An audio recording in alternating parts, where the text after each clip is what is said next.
बिस्मिल्लाहिर्रहमानिर्रहीम।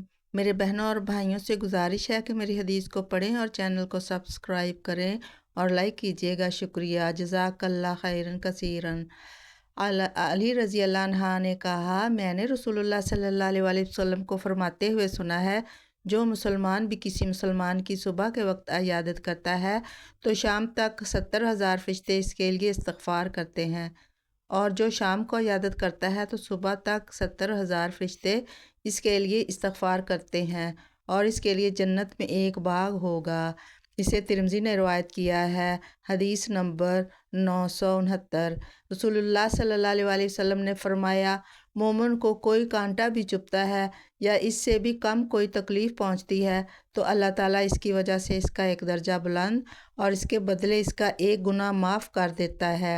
इसे तिरमिज़ी ने रवायत किया है। हदीस नंबर 966।